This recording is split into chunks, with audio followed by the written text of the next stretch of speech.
Saúdo a todos com a paz do Senhor, falando EBD de volta, nesta feita com as lições bíblicas CPAD, Sala dos Adultos.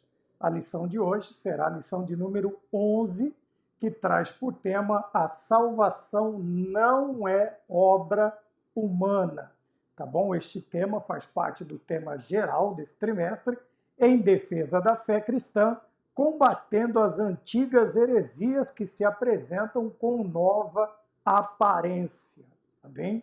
Então, o tema de hoje, a salvação não é obra humana, tá bom? O texto áureo se encontra na carta que Paulo escreve a Tito, no capítulo de número 3, o versículo de número 5, que diz: não pelas obras de justiça que houvéssemos feito, mas, segundo a sua misericórdia, nos salvou pela lavagem da regeneração e da renovação do Espírito Santo. Como eu disse, Tito, capítulo 3, o versículo de número 5. A verdade prática nos ensina que a salvação é um ato da graça soberana de Deus pelo mérito de Jesus Cristo e não vem das obras humanas. Bem? A apresentação da lição, quer dizer, os objetivos da lição são três, né? O primeiro objetivo é ensinar a respeito da doutrina da salvação sob a graça de Deus. 2, elencar ensinos inadequados sobre a salvação na antiguidade e também correlacioná-los aos ensinos inadequados sobre a salvação na atualidade. Quer dizer que eles passaram de lá para cá, eles trouxeram estes ensinamentos. E como nos diz o tema geral, eles deram uma nova roupagem para as heresias, para as falsas doutrinas, para que hoje fossem apresentadas como novas. Porém, cabe a nós estarmos atentos e aprendendo cada vez mais a respeito da palavra do Senhor, tá bem? Então, nós falamos do tema, falamos do texto, falamos da verdade prática e, como sempre nós fazemos, separamos algumas palavras para que nós consigamos dar uma extensão maior à ideia que a lição está nos trazendo, tá bem? É que não dá para ver, apesar das canetas serem novas, mas não dá, o verde não aparece tanto, né? Então, nós temos aqui algumas palavras relacionadas ao texto áureo, quer dizer, ao versículo de Tito, capítulo 3, o versículo de número 5. Nós temos aqui alguns pontos também interessantes dentro da verdade prática que vão nortear esses três pontos aqui da introdução também, que vai nortear a nossa análise, vai nos conduzir, vai nos dar a direção daquilo que nós queremos falar desta feita, tá bem? E como nós já dissemos, o tema já é bem claro, vai falar sobre a questão da salvação ou da soteriologia, que é a doutrina da salvação, tratado sobre a salvação e suas várias facetas, tanto a correta, a bíblica, a doutrina que nos é trazida desde Cristo, até desde antes também da encarnação do Verbo, e as suas heresias, tanto no passado quanto no presente, que não são poucas as heresias com relação à questão da salvação. Alguns acrescentam, outros diminuem, alguns colocam ênfase em uma coisa, outros trazem a ênfase para outra coisa, e isso acaba confundindo aqueles que único e tão somente querem ser salvos na pessoa bendita de nosso Senhor e Salvador Jesus Cristo. Então, nós temos o tema: a salvação não é obra humana. E nós vamos olhar na introdução da lição já, para que nós tenhamos um pouco mais de tempo, porque é um assunto bastante extenso. Então, nós vemos aqui na introdução, primeiramente, como eu disse, nós vamos basear a nossa lição principalmente em três frases, três palavras, né? nós temos aqui no texto áureo, nós temos misericórdia, nós temos regeneração, nós temos renovação.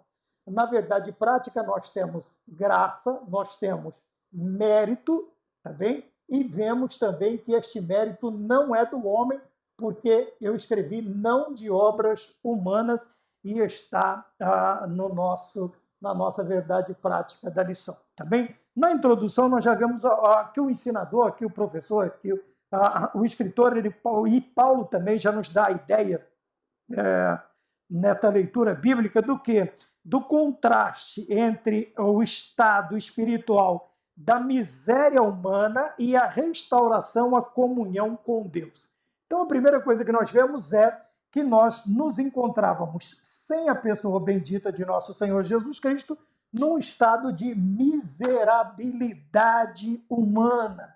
O que isto quer dizer? Quando nós olhamos, até parece uma palavra um tanto quanto pesada quando nós analisamos miséria, né?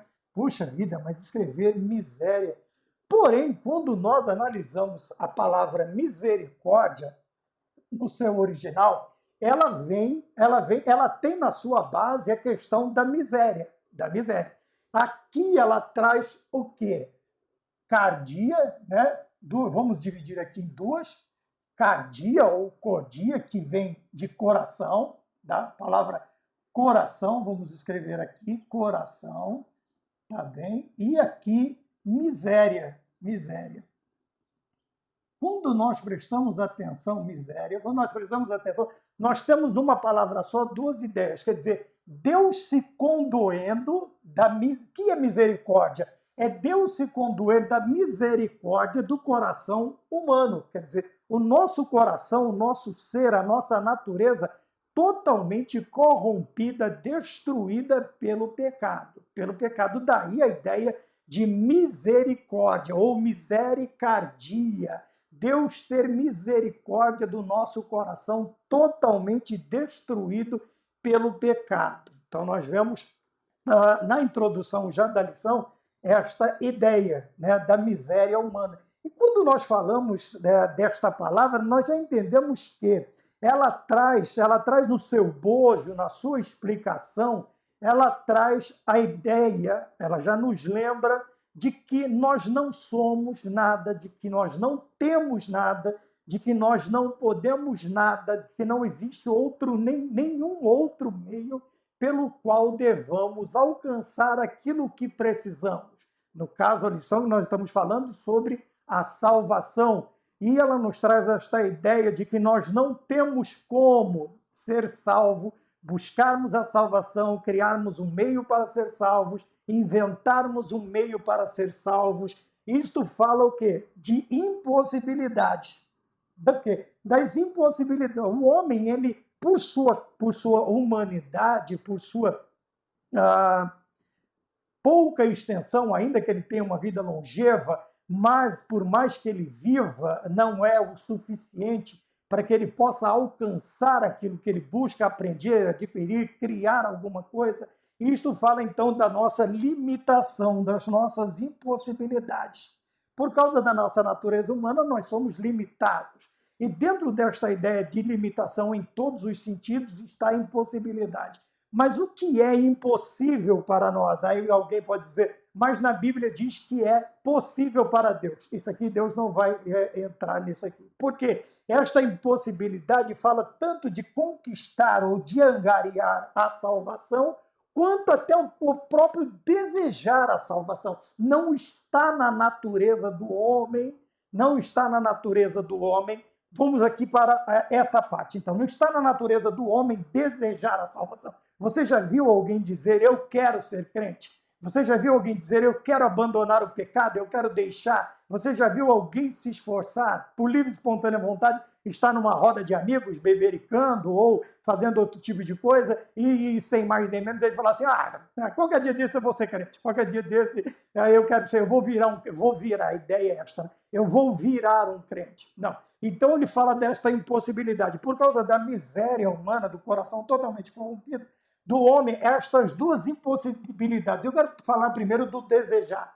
Então, veja que a maioria de nós, 99,9%, a maioria esmagadora de nós cristãos, nós viemos à presença de Deus, nós viemos à presença de Deus convidados, nós viemos à presença de Deus trazidos, até um ditado no meio do povo que diz: quem não vem pelo amor, vem pela dor. Quem não vem pelo amor, vem pela dor. Quer dizer, a maioria vem pela dor. Vem pela dor. Ou está fugindo de alguma coisa, ou está com medo de alguma coisa, ou está passando por um momento muito difícil de sua vida, ou uma perda muito grande, ou está próximo de perder alguma coisa muito importante. Então nós vemos que aqui não é um desejo, é quase forçoso ao ser humano correr para a presença de Deus e buscar nele. Quando nós olhamos o caminhar do Senhor Jesus Cristo, nós vamos ver aí, né, pais, mães, senhores de escravos e que tinham estima por seus amigos, a correrem até Cristo naqueles momentos, né? Não vá até a minha casa. O outro diz: vá até a minha casa. O outro, a mulher disse: se o Senhor estivesse aqui, meu irmão não teria morrido. Veja, mas não que houve um desejo, é que houve uma perda bastante grande, uma perda bastante significativa. Então, dentro da introdução que nós temos aqui, veja, o escritor nos ensina, o apóstolo Paulo nos ensina também, duas impossibilidades, que é o homem desejar ser salvo e o homem conseguir ser salvo fora dos padrões bíblicos, fora do padrão divino, fora do ensinamento da palavra de Deus. Não existe outro meio pelo qual devamos ser salvos. As Escrituras nos ensinam, a não ser através do sacrifício vicário, derramamento do sangue de nosso Senhor e Salvador Jesus Cristo. Então nós temos aqui qualquer pessoa, ninguém pode angariar, né? Nós sabemos, vamos trazer aqui a ideia, o que é angariar? Você já ouviu a palavra angariar fundos, angariar meios, angariar é você buscar, é você tentar conseguir, é você pedir, é você solicitar, é você criar um meio para que aquilo que você precisa chegue até você. Isso seria angariar. Então, não tem como nós angariarmos a questão da salvação. Nada que possamos conseguir conquistar, vender, emprestar, doar, fazer rifa, não vai nos trazer, não tem jeito de nós sermos salvos, a não ser pela pessoa bendita de nosso Senhor e Salvador Jesus Cristo. Tá bem? A segunda impossibilidade dentro da nossa limitação humana é a questão de desejar ser salvo, desejar sair do pecado, desejar. Mas irmão Maurício, tem hino que fala que nós desejamos ir lá. Mas veja que nós só desejamos a partir do momento em que estamos dentro da salvação. Já estamos salvos na pessoa bendita de nosso Senhor Jesus Cristo. Aí nós desejamos a presença de Deus, nós desejamos os céus, nós desejamos orar, nós desejamos consagrar, santificar, nós desejamos tudo aquilo que faz parte da obra de Deus na nossa vida. Mas somente a partir do momento em que salvos, a pessoa bendita do Espírito Santo vai habitar em nós. E esses desejos, bons desejos, estas características boas, as coisas boas que nós desejamos, elas só vão vir por causa da presença de Deus em nós. Porque nós não temos... É outra impossibilidade em nós, é nós fazermos algo bom sem Cristo na nossa vida. O coração do homem é mau desde a sua meninice, né? Desde a mais tenra idade. Então nós vemos que é outra coisa a bondade. Não existe bondade em nós, tá bom? O que existem são algumas filosofias, algumas religiões, nós vamos falar sobre isso também, baseados nesse tipo de tarefa, angariando lugares melhores, né? Nós vamos falar sobre os reencarnacionistas, né? Os galacionistas, os gnósticos, os islâmicos, as testemunhas de Jeová, os mormons, mas tem aqui seis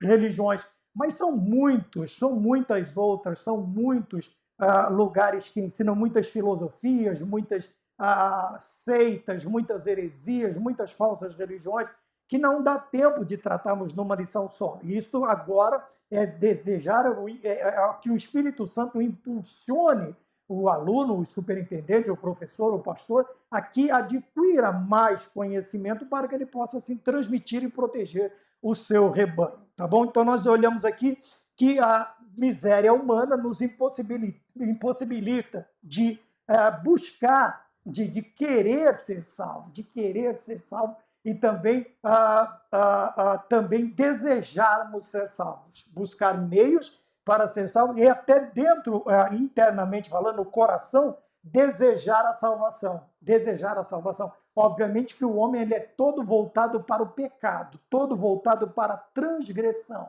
tá bem? É por isso essa luta constante entre o espírito e a carne, o espírito e a carne, essa luta constante, a carne pendendo para o pecado e o espírito pendendo para Deus e para as coisas de Deus, tá bem? Então, quando nós damos o início na introdução, nós falamos sobre essas duas coisas, a miséria humana. E essa miséria, ela precisa ser restaurada. Obviamente que ao pensarmos na salvação, aí podemos dizer, então é impossível, né? Um dos discípulos, alguém para Jesus, olhou para Jesus e disse, é impossível que alguém seja salvo com uma pregação dessa. Até os apóstolos entraram na discussão e disseram para ele, mas não tem como, Senhor, não tem possibilidade, não há possibilidade. Agora sim nós vamos falar da impossibilidade que Deus participa,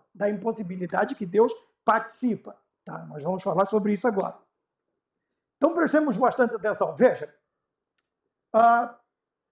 ao sermos convidados, nós vamos precisar, ao sermos chamados, tá bem? Alguns podem usar a graça irresistível, o chamado irresistível de Deus, outros podem usar o chamado de Deus, outros podem dizer que pode recusar o chamado de Deus. Não é isto agora, não vamos entrar nesta questão, porque nós não temos tempo para tanta coisa. Mas veja bem, desta impossibilidade que nós falamos aqui, todo este desejo, sabe? O desejo de angariar ou o desejo de obter, de angariar a mesma. Agora vamos juntar todo este desejo de angariar, ele só pode acontecer de uma maneira. Qual maneira é esta que nós estamos falando? É a intervenção divina na minha e na sua vida. É a intervenção de Deus nas nossas vidas. Aí sim o homem pode pender para as coisas boas, para as coisas de Deus, para o chamado de Deus, como nós vemos primeiro na verdade prática. Vamos falar primeiro, vamos invertendo aqui para nós irmos dando ordem às coisas. Veja, primeiro, quando nós falamos de uma intervenção divina, nós estamos falando de quê? Que a salvação é um ato da graça de Deus, dos favores, do favor que Deus tem para nós, que Deus fez para nós. Também já falamos em outras aulas também a questão da graça, né? Por isso, lá, quando nós vemos a declaração calvinista, sola gratia, então nós falamos de graça, só a graça de Deus pode salvar. Quando nós falamos de graça, nós estamos falando de favor imerecido, quer dizer, algo que nós não merecíamos. Então, na misericórdia, nós recebemos, na misericórdia, nós não recebemos o que merecíamos. Na graça, nós recebemos o que não merecia. Como assim, irmão Maurício? Veja, o que é que nós merecemos? O salário do pecado é a morte, mas o dom gratuito de Deus é a vida eterna em Cristo Jesus. Então, se o salário do pecado é a morte, o que é que eu merecia? Eu merecia a morte. Porém, na sua misericórdia, Deus não me dá o que eu não mereço, o que eu mereço. O que eu mereço, no caso, a morte. Todos pecaram, instituídos, estão da glória de Deus. Nós falamos das lições que estão indo ao ar agora esta semana. Veja, então, se nós tivermos, nós poderíamos colocar aqui que na misericórdia eu não recebo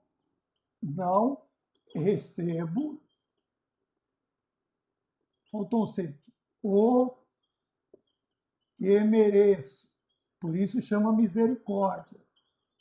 Tá? E quando eu falo da graça, quando eu estou falando da graça, eu estou falando de algo que eu recebo o que não mereço. Eu recebo o que não mereço. Aliás, aqui eu recebo o que não mereço. E o que é que eu não merecia? Eu não merecia ser salvo. Mereço. Deixa eu terminar aqui. Tá bom? Então, numa eu vou não receber o que eu mereço. Na outra eu vou receber o que eu não mereço. Então, na graça, o que é que eu não mereço? Eu não mereço a salvação, eu não mereço misericórdia, eu não mereço o amor, eu não mereço. Por quê? Porque eu estou num estado de pecado. Aí a pessoa pode dizer assim, então Deus não ama o pecador? Sim, Deus ama o pecador. Aí tem outro que vem e coloca assim, mas Deus abomina o pecado? Sim. Veja, porém o pecador, ele vai receber esta graça. Ele não merece, mas ele recebe. Porque o que ele merece, a misericórdia cobre. Na nossa miséria, o nosso coração miserável não recebe, por quê? Porque a misericórdia de Deus se apresenta a nós. Se apresenta a nós. Na graça, eu recebo o que eu não mereço. Veja, nós estamos falando da soteriologia, nós estamos falando da salvação. Então, eu não mereço ser salvo, eu não merecia. Por mais que eu procurasse, por mais que o Senhor diz, eu olhei dos céus, eu procurei um justo sequer. Quando, se não me engano, Abraão vai discutir assim, ele vai conversar com Deus, dizendo a respeito ali daquelas duas grandes cidades, Sodoma e Gomorra, mas na realidade era uma região, abrangia pelo menos umas 5 cidades, umas 3 menores estavam ali junto, e ele começou a perguntar, mas e se eu te der 50? O Senhor disse, me dê 50. Vamos lá, vamos caminhar na misericórdia. Me dê os 50. E se eu te der 40? Me dê os 40, 30, 20, 10, não tem. Então sai, você e a sua família sai, graça. Agora o favor que você, né, que o seu sobrinho não merecia e a família dele não merecia, então agora eles vão receber por sua causa. Por sua causa, Abraão. Então tira eles lá de dentro. Tira eles lá de dentro, porque agora vai ser destruído Sodoma e Gomorra, como foi feito. Então nós vemos que na verdade prática, nós vemos que nós começamos a aprender que a salvação é um ato, é uma atitude. Já estava esta ideia no plano salvífico, redentor da raça humana, a graça. Tá? É um ato da graça de Deus. Tá bem? Então, o que é a graça? O favor imerecido. O que é o favor imerecido é quando eu recebo o que eu não mereço. Eu não merecia ser salvo, mas o Senhor, na sua infinita misericórdia, o que Ele fez? Ele me deu a salvação, Ele me deu esta graça, Ele me deu este favor imerecido, Ele me deu, eu estou tentando lembrar outra palavra que eu sempre uso também, Ele me deu esse carisma, essa graça, essa questão, por quê? Pelos meus próprios, não, por mim mesmo, não daria, por causa da minha miséria, né?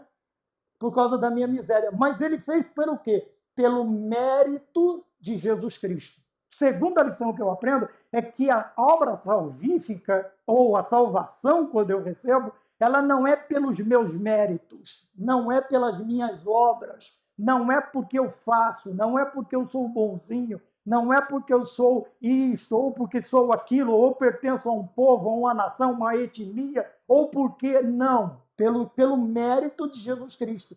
E o Senhor, esta obra meritória de Cristo foi feita aonde? Desde o princípio, tá bom? Depois nós a vemos na encarnação, depois nós a vemos na crucificação, morte e ressurreição e a promessa do seu retorno para nos buscar. Tudo isto que nós temos é mérito de Cristo. Nós entramos como o zambujeiro que é enxertado na oliveira verdadeira, tá bem? Então aqui nós entramos como convidados, como co-herdeiros de Cristo, tá bom? Como co-herdeiros, quer dizer, nós fazemos parte da salvação, nós somos filhos adotados em Cristo Jesus para Deus. Tá bem? Não que nós tenhamos feito algo, veja, como está na lição aqui, não pelas obras de justiça que houvéssemos feito. Então, o escritor Paulo, já ensinando a Tito para ensinar o novo pastor para a igreja, que ele já diz, não é pelas obras que nós praticamos de justiça, porque as nossas justiças, diz Isaías, que não passam de trapos de imundícia, sabe? Eu já expliquei o que são os trapos de imundícia. Pense no pano mais sujo que você usou para limpar a sujeira mais suja que existe na sua casa ou nos esgotos. Então está sendo comparado, a minha justiça é comparada àquilo, porque as minhas justiças são falhas, fracas, são todas elas baseadas em uma vida egoísta, egocentrista, em uma vida sem Deus. Então aqui, olha, não pela obra, mas por mérito de nosso Senhor Jesus Cristo. Onde o Senhor consegue esses méritos? Na sua obediência desde o princípio, na sua morte vicária, na sua substitutiva, e também na sua ressurreição e na sua breve volta, se Deus quiser. Em nome do Senhor Jesus Cristo, que essa volta seja muito breve. Então, quando nós olhamos da verdade prática, nós temos a ideia de por que a salvação não é obra humana, não é uma obra humana. Primeiro, porque é um ato totalmente vindo da graça de Deus. Tá bem? Totalmente vindo da graça de Deus. Ele era obrigado a me salvar, ele era obrigado a isto ou aquilo. Não, Deus não está obrigado a nada. Tudo que ele faz, ele vai fazer por amor. Por amor. É por isso que nós sempre citamos João 3,16 sobre o amor de Deus, né? João 3,16, porque Deus amou o mundo de uma tal maneira que deu o seu Filho unigênito para que todo aquele que nele crê não pereça, mas tenha vida eterna. É isso mesmo? Né? Se eu não estiver citando errado, é isso mesmo. João 3,16. Então nós precisamos sempre nos lembrar de que a salvação não é uma obra humana. Né? Primeiro, vamos começar dizendo por quê? Porque é um ato da graça de Deus. É um favor imerecido. Favor Deus está fazendo. Deus fez um favor a nós, nos dando o seu Filho Jesus Cristo. Antes da fundação do mundo, ele já estava eleito para ser o Cordeiro de Deus que tira o pecado do mundo. Porque o Senhor sabia que por causa das nossas impossibilidades, limitações, da nossa humanidade, da nossa pecabilidade, da nossa imundícia, nós não conseguiríamos, as nossas obras não atingiriam o desejo da lei. Então, nós precisamos, único e exclusivamente, da presença de Deus na nossa vida, tá bem? Quando nós vamos mais adiante, aí nós vamos então para o texto áureo. Como que veio toda esta salvação? Como que vem todo este presente? Como vem toda esta graça? Né? Nós já falamos, primeiro, que foi segundo a misericórdia. Veja, mas segundo a sua misericórdia. Misericórdia de quem? De Deus. Segundo a sua misericórdia, Deus, nós somos o quê? Nós somos salvos. Ele começa dizendo, não pelas obras de justiça que houvéssemos feito, mas segundo a sua misericórdia. A misericórdia de Deus que nos deu esta graça.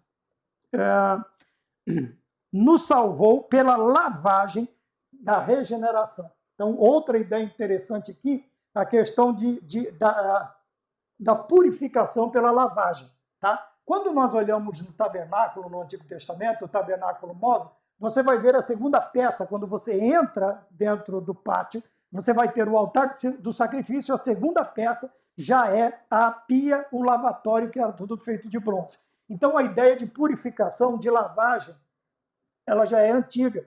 Tá bem? Aqui no caso, logicamente, remetendo ao Antigo Testamento, era água meramente que estava ali para lavar as mãos, os pés dos sacerdotes, dos sumos sacerdotes. Porém, aqui a ideia ela vai abranger o quê? Lavagem da regeneração. Já falei sobre isso também em algumas aulas passadas. Regeneração, é ser gerado novamente. Havíamos sido gerados, mas o pecado corrompeu em Adão e Eva e nós trouxemos esta linha do pecado sobre nós. Então, precisava ser regenerado ou gerado novamente. Gerado novamente. E como que nós vamos ser gerados novamente? Olha, da regeneração, ele diz aqui, da lavagem da regeneração e da renovação do Espírito Santo. Então, duas palavras interessantes, regeneração e renovação. Os dois começam com esse particípio, com esse princípio de re. Re quer dizer novamente. Então, era novo, estragou-se, perdeu-se, o pecado esculhambou, o pecado arrebentou, acabou com tudo, agora precisa ser renovado, E o que é a renovação aqui? Vamos colocar de uma aliança. Uma aliança foi rompida, agora ela precisa ser renovada, Eu já falei também a ideia do casamento, dos votos, dos 25 anos, das renovações de votos, das reformulações de votos. Então, aqui nós estamos falando de algo que se perdeu, que se estragou, e agora ele precisa ser refeito. Refeito. A renovação desta aliança precisa ser refeita. Quem quebrou esta aliança? Quem desfez este contrato? Foi Deus? Não, foi o homem através do pecado. E também a lavagem, outra ideia aqui de purificação, da limpeza, por quê? Para regeneração, para gerar de novo. Se é gerar de novo, é o que havia sido gerado, morreu. Havia sido gerado, morreu, perdeu-se. Agora ele precisa ser restaurado. Nós chamamos de nova criatura ou nova vida, tá bom? Eu ainda vou achar um jeito de não encher tanto longe. Nós estamos falando de uma regeneração, de uma vida que agora está sendo refeita, está nascendo novamente, É aqui que Nicodemos se perde e diz, mas eu já sou um adulto, eu vou voltar para o ventre da minha mãe. O Senhor Jesus Cristo disse a ele, você é um doutor da lei e não entende do que eu falo da sua língua, dos seus ensinamentos, e se eu dissesse a você as coisas dos céus, aí que você não entenderia mesmo.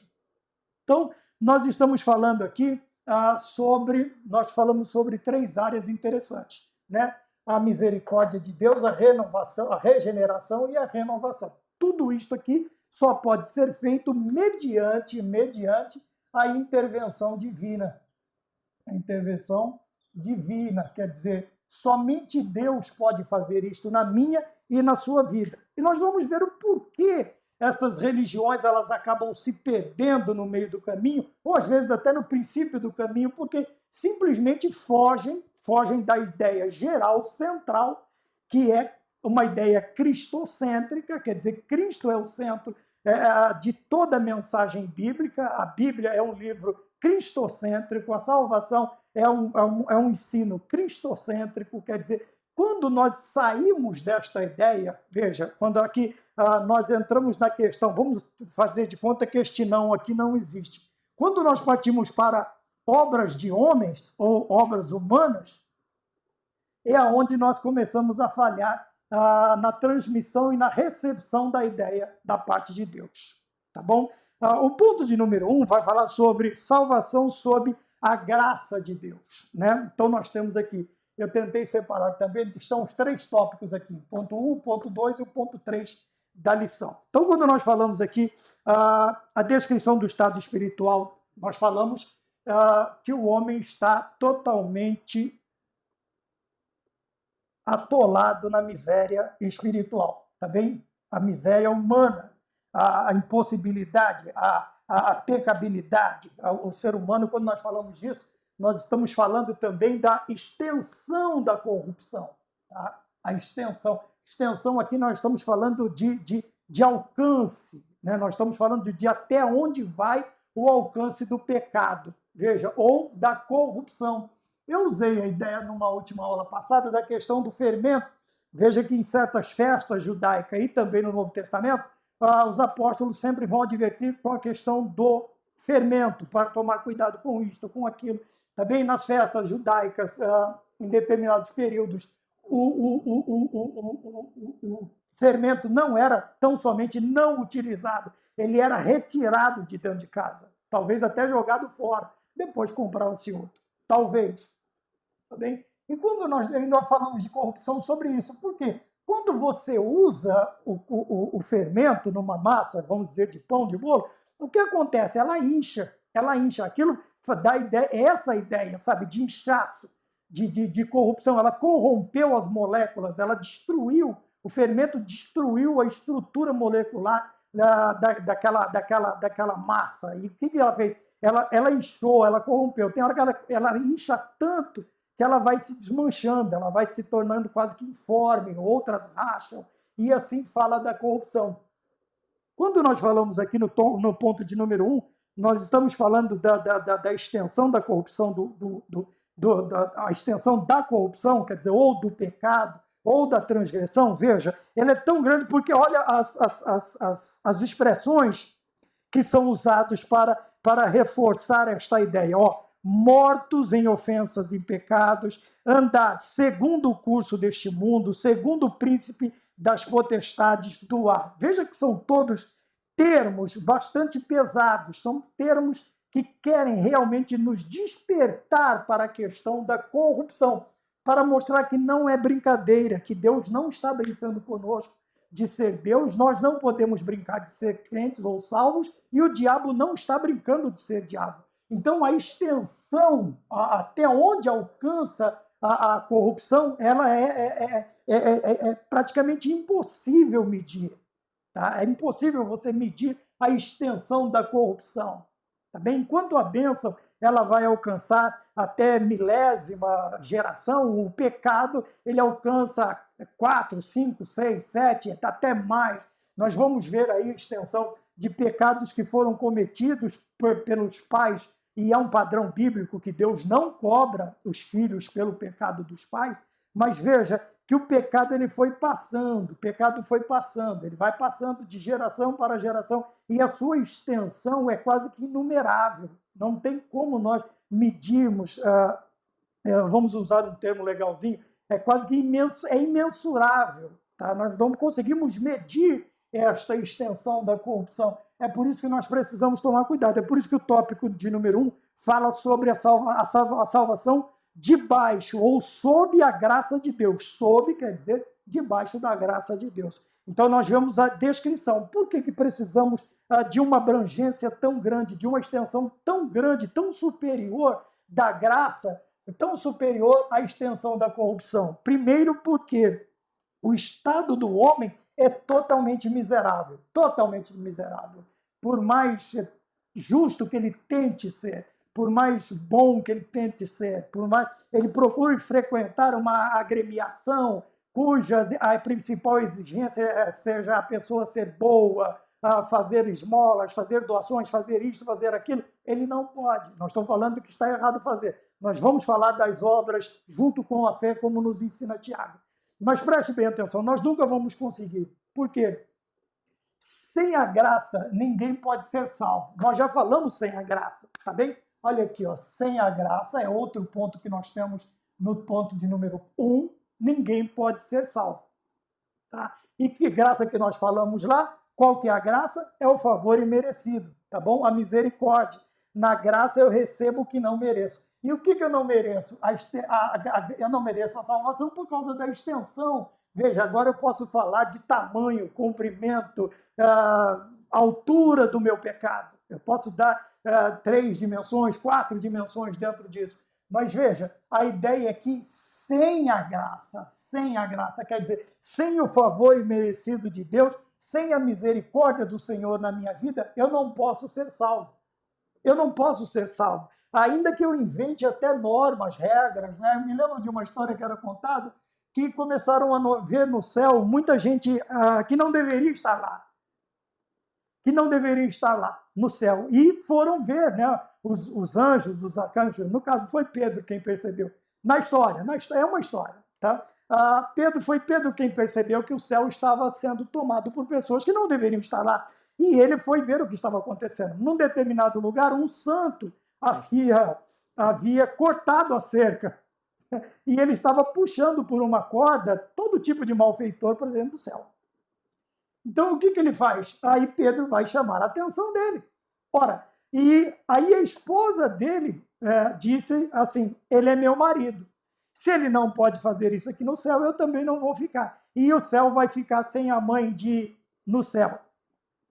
Aí o menininho já olhou e disse, eles são meus pais. Se eles não forem ficar no céu, eu também não vou. Agora imagina o céu sem o menino Jesus. Isso é uma história que era contada. Eu era criança quando eu ouvi essa história. Então veja, mas nós vamos criando histórias, nós vamos tentando criar fatos que são facilmente derrubados, porque, no caso, criamos argumentos que são derrubados facilmente pelos fatos, tá bem? Então veja, sem a graça, ninguém pode ser salvo. Você pode inventar a história mais bonita que você quiser, você pode fazer as pessoas chorarem com a sua história, com a sua narração. Mas, se não houver a graça, né, o favor imerecido, ou a misericórdia de Deus que nos deu Jesus Cristo, e pelos méritos de Cristo sermos salvos, nós não conseguiremos entrar no céu. Não podemos aí, não tem corda que alcance. E olha que a extensão não é muito grande, veja. Pai Abraão pede a Lázaro que molhe a ponta do dedo e toque na minha língua. Alguns dizem, eu não estou dizendo, alguns dizem que a extensão do céu para o inferno é a extensão de um braço. Veja, porque está em grande tormento e ele pede para tocar a ponta do dedo com a língua. Ou o braço é um braço de elástico que vai a quilômetros de distância, ou está a distância de um braço, vamos dizer assim. Lógico que não. Não conseguimos medir fisicamente, geograficamente a distância, nem conseguimos encontrá-lo geograficamente, nem o céu, nem o inferno. Então veja, a segunda lição é que sem a graça, ninguém pode ser salvo. Quando falamos da extensão, da corrupção, do pecado, e falamos da ausência de graça, o que nós fazemos? Nós eliminamos qualquer tentativa ou esforço adicional para ser salvo. Está aqui no ponto de número 3, a exegese dos versículos de 8 a 10. Veja, quando nós pegamos esses versículos, nós derrubamos por terra qualquer interpretação ou tentativa da salvação com ajuda humana ou qualquer esforço adicional para completar. Então, veja, ajuda, esse adicional seria a ajuda humana. Não sei se vai dar para ver. Uma ajuda humana, ou nós podemos também tê-la como algo para completar a obra de Cristo. Eu já falei aqui sobre completar a obra de Cristo, né? Sun Myung Moon, uma das histórias mais não tão novas, já deve ter uns 30, 20, 30 anos que este homem surgiu, né? E a Igreja da Unificação, ele vem com a ideia de completar a obra porque Cristo não conseguiu, Jesus falhou. Então, Sun Myung Moon, então agora é Cristo vindo completar a obra que Jesus Cristo falhou, tá? E a questão da ajuda humana é quando nós queremos ajudar a Deus, carregando cruz, dando chicotada nas costas, acendendo vela, fazendo todo aquele malabarismo que nós temos o costume de fazer para tentar ajudar a Deus. E depois nós tentamos nos ajudar inventando explicações para esse tipo de coisa que nós fazemos, tá bem? Nós ficamos criando histórias para justificar os nossos erros, porque nós estamos simplesmente tentando ajudar a Deus na salvação. Mas quando falamos da graça e falamos de corrupção, nós eliminamos qualquer tentativa ou esforço adicional, qualquer tentativa de ajuda ou esforço adicional por nossa parte, para que complete-se a obra de Deus na nossa vida, para que se complete a obra de Deus na nossa vida, tá bom? Então precisamos, único e exclusivamente, confiar no quê? Nos méritos de Cristo. Para evitarmos as tentativas e esforços adicionais, nós precisamos nos apegar ao quê? Aos méritos de Cristo.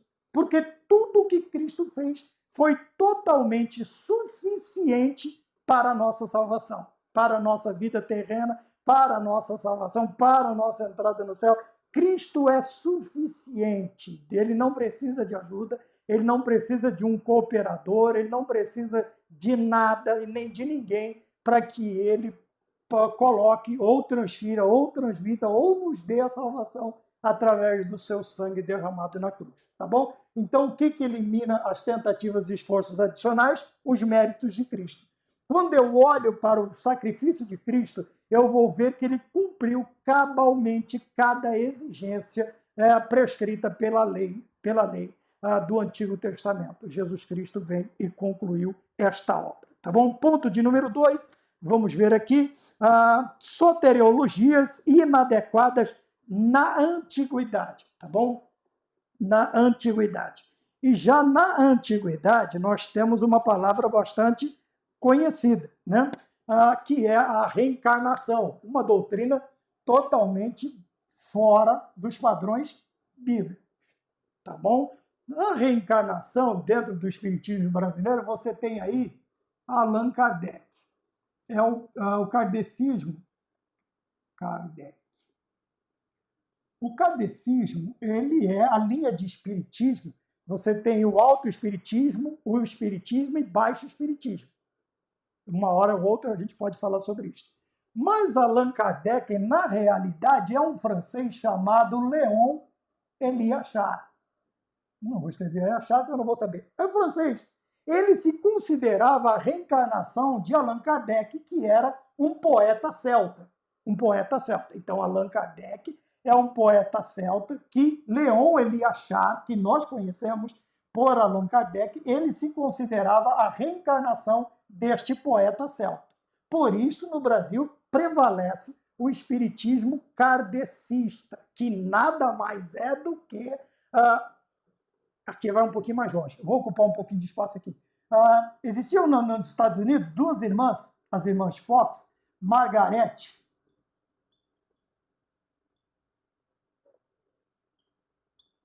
e Kate Fox. Tá? O sobrenome das duas era Fox, e por isso as irmãs Fox. Essas duas começaram com a ideia do espiritismo, ouvindo barulhos na parede, ou coisas se movendo, coisas se arrastando, aqueles tipos que a gente sempre vê, tá bem? E o espiritismo americano começa com essas duas irmãs. Allan Kardec ele aprimora esta ideia e lança como sendo o espiritismo segundo Allan Kardec. Eles gostam bastante de usar um versículo que está no Evangelho de João, que não tem nada a ver, né? Se você for fazer a exegese mesmo, ainda que, né, o pai Abraão fala, já que eu já citei, ainda que um morto saísse daqui e fosse lá, eles não iam dar crédito. Lá eles têm Moisés e os profetas, tá bom? Então ali o próprio Abraão, o próprio João está derrubando a ideia de se conversar com os mortos, né? A necromancia, de conversar com os mortos. Ali já está derrubando. Mas eles gostam muito de usar o espiritismo segundo o Evangelho de João. Eu devo ter um compêndio em algum lugar aqui. Eu devo ter um compêndio deles. Tem também um dicionário só sobre este assunto. Mas irmão Maurício pode? O irmão Maurício estuda. O irmão Maurício estuda. Então, ele precisa, para não falar tanta, ele precisa estudar. Tá bem? Então, tem aqui os reencarnacionistas, quer dizer, qual a ideia do reencarnacionismo? É a perfeição por meio do progresso evolutivo até que esses ciclos de roda de renascimento parem de girar. Quer dizer o que aqui? A reencarnação. Eu já disse isso em outras aulas e a maioria de nós sabemos sobre isso. Nós vamos falar mais alguma coisa? Trouxe algumas curiosidades, tá? Procurem. Margaret Kate Fox, Allan Kardec, Leon Eliachar era o nome dele, tá bom? Então, a perfeição, a salvação para eles, que não é uma salvação, porque depois eles não têm para onde ir. Eu disse em outras aulas, a maioria dessas religiões aqui não tem onde colocar, excetuando os galacionistas, que está referente aos Gálatas, tá bom? É logicamente que nós vamos falar do judaísmo. Mas, veja, a maioria delas não tem onde colocar as obras, as pessoas salvas. Então, eles simplesmente vão criar aí um nirvana, vão criar aí um vazio e vai parar o movimento de reencarnação, tá bom? Então, nós estamos aqui na lição número 2, reencarnação, falei de Allan Kardec, Margaret Kate Fox, também o processo, a perfeição, o aperfeiçoamento, a salvação para eles, chamada de perfeição, é um processo evolutivo, as reencarnações constantes até que consiga expurgar todos os seus erros e tal. Os galacionistas, obviamente, eles faziam o quê? Dentro da salvação, eles já acrescentam, porque eles queriam que, por isso que Paulo ele se diz, olha, eu estou realmente impressionado, quão rápido vocês conseguiram sair da doutrina da graça, do favor imerecido, para uma salvação pela lei, pela lei de Moisés, que nunca existiu, nunca foi suficiente, tá bem? Ela indicava o caminho e, obviamente, a fé e os sacrifícios e a fé, ela ia indicando o caminho, mas a fé, a pessoa que perecer, morresse na fé, estaria aguardando a vinda do Messias, tá bem? Então, a condição principal dos galacionistas, quer dizer, daqueles judaizantes primários, que nós temos muito hoje em dia, por aí, principalmente nas redes sociais, muitos judaizantes, que impressionam muita gente simples, né? Com toda a indumentária bonita, eu já vi, né? O cachecol de linho fino, é muito bonito, é um primor de feitura, né? Já vi o kippá, já vi o menorá, já vi, mas não que esses utensílios trouxessem algo místico para a religião judaica. Não, cada um deles era uma figura da pessoa, era um tipo do qual Cristo é o antitipo, quando nós olhamos. E hoje nós vemos muitos cristãos, infelizmente,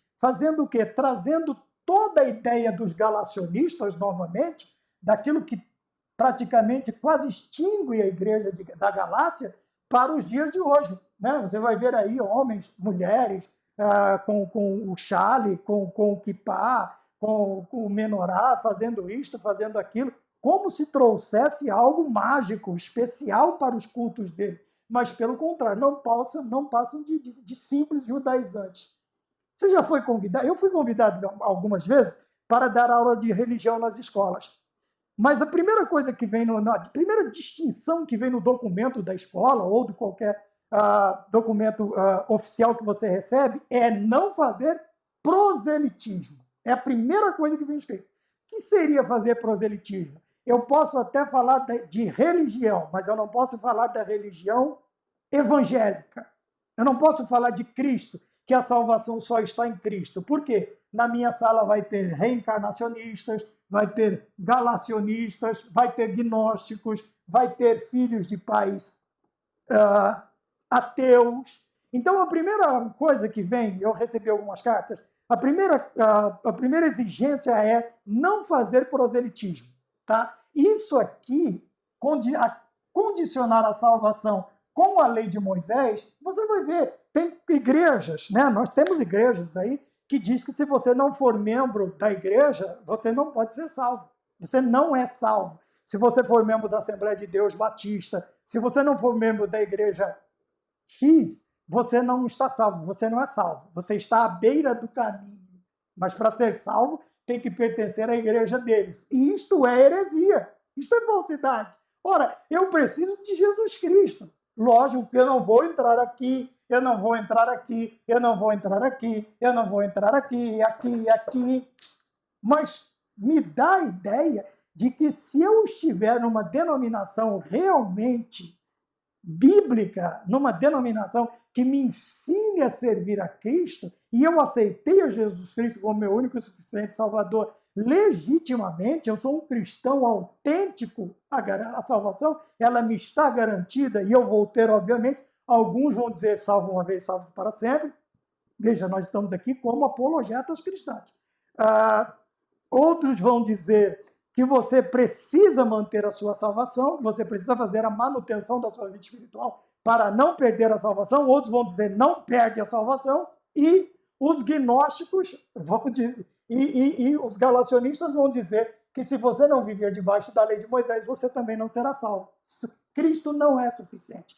Os gnósticos não trazem um termo salvação, mas um aperfeiçoamento através do conhecimento místico. Logicamente que gnose é a palavra para conhecimento. Só que esse conhecimento é um conhecimento místico, é uma iluminação espiritual para poucos, não é para muitos, tá bom? É para bem poucos seres humanos. A questão da gnose, o conhecimento místico dessas realidades, tá? Principalmente da realidade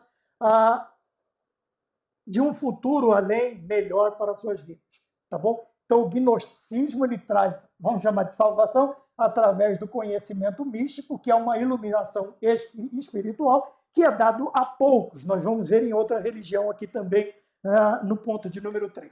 Tá bom? Então, falamos do ponto de número 2, as soteriologias inadequadas na antiguidade. Então, falamos aqui sobre os reencarnacionistas, sempre existiram, os galácios desde a Galácia, e aqui os gnósticos sempre existiram também.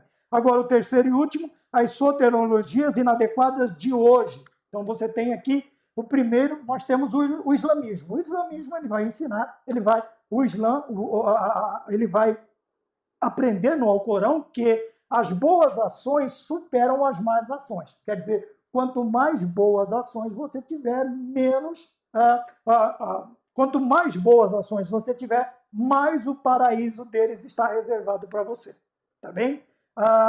Logo, todo o sacrifício de Cristo, nós já falamos isso em outra aula, todo o sacrifício de Cristo foi debalde, não precisava, Jesus não precisava fazer aquilo, ele fez aquilo por puro espetáculo, onde eles vão negar a Jesus Cristo, a salvação, a deidade de Jesus Cristo, por quê? A ideia principal dele para a questão de paraíso são as boas ideias. as boas ideias superam as más ideias, ou as boas ações superam as más ações, tá bem? E nós vamos ver isso também aonde? Ainda os mormons, ainda não. Vamos bater primeiro, quer dizer, vamos falar primeiro das testemunhas de Jeová também. Então, entendemos dentro do islamismo por que eles rejeitam Jesus, por que eles rejeitam a deidade, por que eles zombam do sacrifício de Jesus Cristo, porque as boas ações superam as más ações. Porém, no decorrer do tempo, nós já sabemos quais são as boas ações deles, né? Infelizmente. Tá bom? Testemunhas de Jeová. A salvação para eles é dividida em duas partes. Primeiro, os 144 mil. Estes vão para o céu. Estes vão ser salvos. Salvos. Por quê? Porque são... Você sabe por que eu estou dando risada, né? Lembra lá do Apocalipse, 144 mil, 12 mil de cada tribo. Não tem nada a ver com TJ, não tem nada a ver com Testemunho de Jeová. Mas eles colocaram, não sei se já completou, porque pelo tempo que eles têm, já deve ter dado 144 mil. Se não deu, é que são muito ruins, né? Deve ser muito ruim. Então, eles falam aí de 144 mil testemunhos de Jeová, estes aqui vão para o céu. E a grande multidão são aqueles que não fazem parte das testemunhas de Jeová. Não são. Por quê? Cristo não é para eles, não é deles, a salvação não é deles, o paraíso não é deles, eles só vão ficar aqui na terra.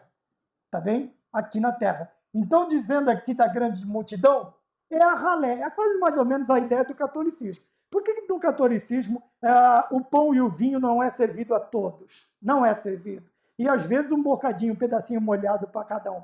Por quê? Porque na ideia medieval, quem é a igreja? É só o clérigo, são só os sacerdotes. O povo é o povo, é a ralé. Sempre foi. Sempre foi. Quando olhamos para as testemunhas de Jeová, a mesma coisa. Os únicos importantes são os 144 mil, só que eles não sabem quem são. Tá bem? E deve ser muito ruim, porque não juntou 144 mil ainda. Um estádio aí em duas finais aí, dá para pôr 144 mil torcedores facinho, em 2 jogos. Tranquilo, tranquilo. Tá? Mas eles não conseguiram arrumar ainda. E a grande multidão é o restante dos que frequentam a testemunha de Jeová, mas não são, porque Jesus não é para eles, a salvação não é para eles, nada é para eles. A única coisa é ficar no paraíso reformado na terra aqui. Tá bem? E os mormons, para nós encerrarmos, a salvação é geral. A salvação é para todo mundo. Os mormons. 2. Antes de ser salvo, todos os mormons são castigados. Eu não entendi ainda qual castigo. Eu aprendi um tempo com eles, mas eu não cheguei nessa lição. Eu não sei qual castigo que eles passam. Se é tipo um purgatório, se é tipo... Deve ser esta a ideia. Dá-se esta ideia. Né? Então, eles são castigados para depois do castigo eles serem salvos. E a principal exigência, veja, aqui são as boas obras em Maomé, aqui é os 144 mil e o cabrinha lá, e os mormons é Joseph Smith, como porta-voz de Deus. Quer dizer, ele seria um ajudador, um coautor junto com Jesus Cristo. Aqui, ó, tentativa de esforço adicional, tentativa de esforço tanto de ajuda humana como para completar a obra. E Joseph Smith, o pai do mormonismo, ele tem que ser, por eles, é obrigatório que eles aceitem que ele seja um porta-voz de Deus, tá bom? Ou, sei lá, do anjo Moroni, sei lá, mas ele tem que ser o porta-voz. No caso, ele vai ser assim, tipo um pareia com o Senhor Jesus Cristo. Não dá, é outra grande heresia. Então, o que nós aprendemos aqui no terceiro ponto é as soteriologias, quer dizer, as ideias sobre salvação inadequadas de hoje. Então, o islamismo, né, o Alcorão vai ensinar isso aqui, que a pessoa praticando boas ações, ela vai para o paraíso, então não havia necessidade, não há necessidade da obra expiatória de Cristo. Os testemunhos de Jeová, nós temos aqui, é diferente, porque eles tem direito ao céu restrito aos 144 mil, que eu acabei de falar. Né? Isso aqui, o céu é só para eles, é restrito. E o restante, eles não pertencem à classe, não são filhos de Deus, não pertencem a Cristo, não têm o Espírito Santo, Jesus não é o mediador delas, nem tem esperança de salvação. Então, isso extrapola já mais um monte de ensino da salvação, porque Cristo é para todos, Cristo abre a porta, Cristo é a salvação. e o principal aqui é o tal do Joseph Smith, tá bem? Então nós precisamos sempre tomar cuidado, porque, veja, elas vêm cada vez, como nós vimos aqui na capa da lição, olha, combatendo as antigas heresias que se apresentam como nova aparência. Cada dia elas vêm um pouco mais bonitinha, cada dia ela vem um pouco mais concisa, cada dia eles acrescentam um elemento cristão nosso, né? Um elemento dos nossos cultos, um elemento da nossa doutrina, eles acrescentam, como eu sempre digo, como conveniência, tá bem? Para que alguns mais crédulos pensem que eles também estão certos. Mas são tão bonzinhos, são tão bonitinhos, são tão pequenos, tão fofinhos. Não é cachorrinho, gente, não é um animalzinho de estimação. Cuidado, que o diabo ele se traveste de anjo de luz. E se nós não prestarmos atenção, nós cairemos na disfarçatez, nas mentiras do inimigo das nossas almas, tá bom? Então, em defesa da fé cristã, vamos combater a obra da salvação. Não é uma obra humana, mas é totalmente de Cristo, e nós precisamos aprender isto para o nosso bem, no nome de nosso Senhor Jesus Cristo. Amém? Até a próxima aula, e que Deus nos guarde e nos preserve no grande e bom nome de nosso Senhor Jesus Cristo. Amém.